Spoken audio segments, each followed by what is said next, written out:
ফজরের সালাতের পরে আরো একটি সালাত, যার নাম হচ্ছে সালাতুল ইশরাক, যেটা সূর্যোদয়ের পরে পড়া লাগে। সালাত শেষে মসজিদ থেকে বের না হয়ে জিকির আজকার তেলাওয়াতে মগ্ন থেকে সূর্যাস্তের 15-20 মিনিট পর 2 রাকাত ইশরাকের নামাজ আদায় করে ঘরে ফেরা, এটা অত্যন্ত সিগনিফিকেন্ট একটা ইবাদত।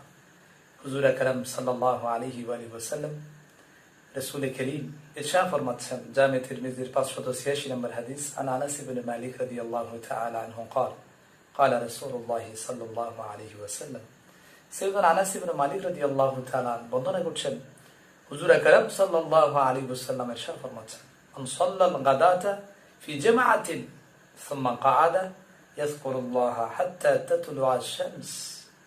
প্রিয় হাজিরিন, হুজুর বলছেন, যে ব্যক্তি ফজরের সালাত জামাতে আদায় করে তারপরে সূর্যোদয়ের আগ পর্যন্ত বসে বসে জিকির করে আল্লাহ রাব্বুল আলামিনের, সুম্মা সাল্লা রাকাতাইন, এরপরে সূর্য যখন উঠে যায় 2 রাকাত সালাত আদায় করে, কানাত লাহু কাআজরি হাজ্জাতিন ওয়া উমরাতিন, আল্লাহ রাব্বুল আলামিন এই 2 রাকাত সালাতের বদৌলতে তাকে যা দান করেন তা হলো পূর্ণ একটি হজ এবং উমরার সওয়াব দান করেন।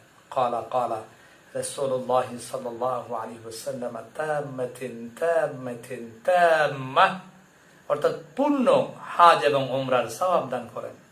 সুবহানাল্লাহ বিহামদিহি। আমারটা বড় ছোট, কিন্তু সওয়াবটা বিশাল। একটা হজ এবং একটা উমরা, তাও আবার পূর্ণ হজ এবং উমরার সওয়াব, এই ছোট্ট একটা আমলে আমরা পেতে যাচ্ছি। আল্লাহ রাব্বুল আলামিন যেন আমাদেরকে সালাতুল ইশরাকে ইউজ টু করে দেন, অভ্যস্ত করে দেন। আমরা অনেকেই ফজরের সালাত শেষ করে বাড়ি ফিরে যাই, হুজুরের সাথে একটু দোয়া কালাম করব, তাসবিহ জিকির আজকার করব, তা না, মুনাজাতে শরীক হব, কবরস্থানে জিয়ারা করব, তাও না, আমাদের এতটুকুন বয়স হয় না, আমরা বের হয়ে যাই না।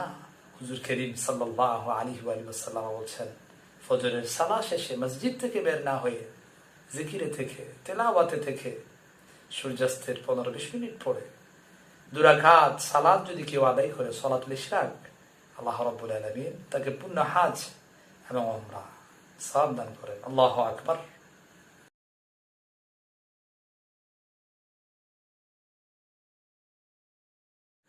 ফজরের সালাতের পরে আরো একটি সালাত, যার নাম হচ্ছে সালাতুল ইশরাক, যেটা সূর্যোদয়ের পরে পড়া লাগে।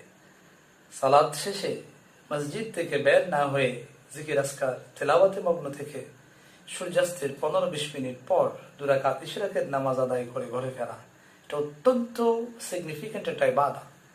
হুজুর আকরাম সাল্লাল্লাহু আলাইহি ওয়া সাল্লাম, রাসূল করিম ইরশাদ ফরমাচ্ছেন, জামে তিরমিজির 586 নম্বর হাদিস, আন আনাস ইবনে মালিক রাদিয়াল্লাহু তাআলা আনহু قال قال رسول الله صلى الله عليه